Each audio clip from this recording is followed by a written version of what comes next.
Bienvenue dans ton podcast qui t'aide à comprendre l'argent, pour que l'argent commence enfin à travailler pour toi.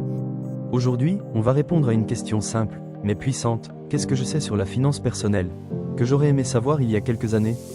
Quand j'ai terminé mes études, j'étais rempli d'orgueil. Je me disais, j'ai un diplôme, je suis un professionnel, le monde doit m'attendre. Je croyais que j'avais tout compris, je croyais que j'allais réussir facilement. Mais la vie m'a doucement montré que je ne savais presque rien, que mon diplôme n'était qu'un papier, et que si je ne prenais pas le contrôle de ma vie financière, quelqu'un d'autre allait le prendre à ma place. Beaucoup d'entre nous, jeunes haïtiens d'ici ou d'ailleurs, pensons que nous connaissons la finance parce que nous avons un compte bancaire, une carte, ou parce qu'on met un peu d'argent dans un placement. Mais la vérité, c'est que l'ignorance financière nous trompe.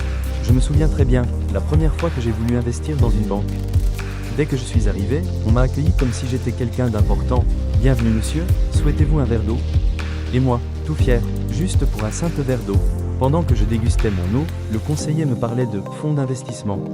Je ne comprenais pas grand-chose, mais comme beaucoup de jeunes, j'ai accepté quand même. Avec le temps, j'ai compris une chose. Ce n'était pas moi qui gagnais de l'argent. C'était eux qui gagnaient de l'argent avec mon argent. À chaque fois qu'ils déplaçaient mon argent d'un fonds à un autre, eux recevaient des commissions. Eux s'enrichissaient, pas moi. Pourquoi? Parce que je ne savais pas comment faire travailler mon propre argent. C'est exactement ce qui arrive à beaucoup de jeunes aujourd'hui. On travaille dur, on économise un peu, on pense qu'on avance. Mais si tu ne contrôles pas ton argent, c'est quelqu'un d'autre qui le contrôle pour toi. Voici ce que j'ai appris, et que j'aurais voulu savoir plus tôt. L'ignorance financière est notre pire ennemi. Avoir un compte en banque ne veut pas dire connaître la finance. Si tu ne comprends pas un investissement, tu ne fais pas un placement.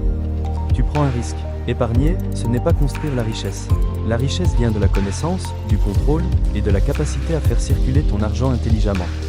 Ton cerveau peut être ton meilleur investissement ou ta plus grande dette.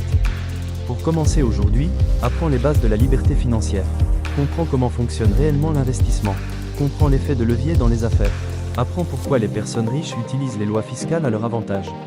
Lis Robert Kiyosaki, Rich Dad, Poor Dad et le cash flow cadran. Forme-toi, lis, observe. Parce que celui qui ne comprend pas l'argent, travaille toujours pour celui qui le comprend. Si tu veux reprendre le contrôle de ton argent, t'éduquer financièrement, et marcher vers une vie où l'argent travaille pour toi. Abonne-toi, partage l'épisode, et rejoins le mouvement BYOB. Ensemble, passons de l'ignorance à la liberté financière.